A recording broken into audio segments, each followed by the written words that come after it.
sidee ku ogaan kartaa qofta daacadda kuu jecel?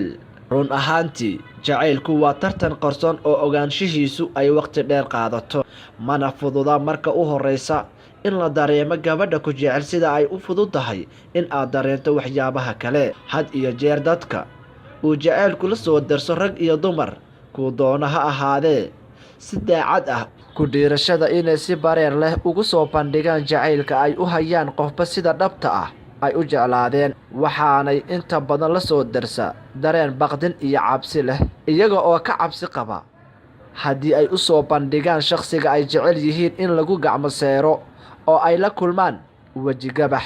waxaanaad niyadaada ku haysaa in qofka sida dhabta ah jacaylka kuu qaba aanu sinaba kugu soo bandhigi karin rag iyo dumar kuu doonaba ha ahaadee, waayo mahmaah ingiliish ah ayaa tiraahdaa true love don't say love each other but they know they do, oo ay macnaheedu tahay labada qof ee sida dhabta ah isku jeceli lagamaba yaabo inuu ku yiraahdo waan ku jecelahay midba midka kale, balse way og yihiin waxa ka dhaxeeya, waxayna isku dareensiiyaan waa ficilo aad ka garan karto qofka sida dhabta ah kuu jecel.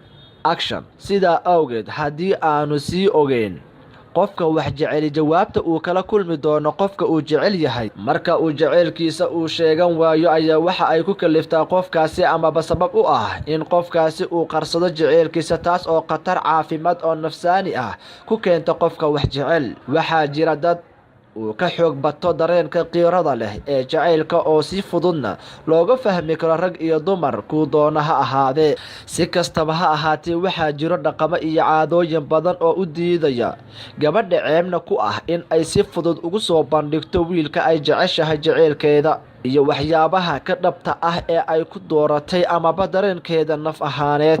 waxaa kale oo jiro dhaqamo iyo caadooyin u fasaxaya gabadha in ay ku dhiirato sidii ay ugu soo bandhigi lahayd. tusaale ahaan, gabdhaha ku nool qurbaha oo kale ceeb kuma aha in ay tiraahdo heblow waan ku jeclahay. sidaa daraaddeed ragga way ku adag tahay in ay ogaadaan gabadha aadka u jecel, maxaa yeelay dumarku uma qirtaan jacaylku sida uu yahay xitaa haddii uu ka dhab yahay. sidaa awgeed waxaa jira waxyaabo badan oo uu ninka si fudud ugu fahmi karo gabadha aadka u jecel, waxayna kala yihiin qodobadaasi: isagoo ninku isbarbardhig ku sameeya oo qiimeyna ku sameeya habdhaqanka ay gabadhu dadka ula dhaqanto iyo sida ay adigu kugula dhaqanto. haddii aad gabadha ka dareento in ay ku siinayso tixgelin ka badan taa ay dadka kala siiso, gabadhaasi way ku jeceshahay ee sidaasi ku ogow. dumarka qaar ayaa aad uga warwaara badbaadada qofka ay jecel yihiin, sidaa daraaddeed haddii gabadhu ay aad xil isaga saarto in ay ogaato halka aad joogto iyo waxa aad ku sugan tahay,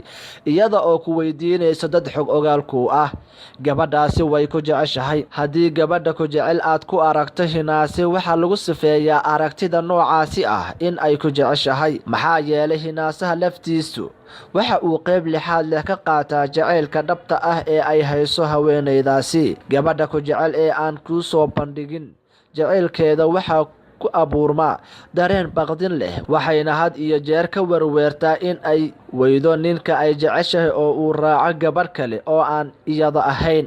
haddaba haddii aad ka dareento gabadha aad wada sheekaysataan amaba walaaltinimo idinka dhexayso, haddii aad ku aragto astaamahan, waxaa lagaaga baahan yahay in aanaad luminin jaaniskaasi oo aanad dayicin jacaylkeeda ee aad ka faa'iidaysato fursadda qaaliga ah. astaamaha aad aragtay run ahaantii waxa aad si fudud u soo jiidan kartaa una ogaan kartaa kasban kartaana qalbiga gabadha ku jecel adigoo isku daya marka aad si dhab ah oo aan dheeldheeli ku jirin aad u hubiso qodobadan, in aad si tallaabo ah ula kulantid ulana haasaawdid una soo jiidatid gabadha ku jecel. ogow haddii aad ka xishootid haasaawahan hufan oo aad yeelan weydo, isku kalsoonida dhexdiina taala ayaa meesha ka baxaysa. mar walba ogow gabadha sida dhabta ah kuu jecel qalbigeeda, mar walbana isku day in aad kasbatid gabadha ku jecel. ha dayicin jacaylka sida qarsoonida ah lagugu soo bandhigay. mahadsanidin.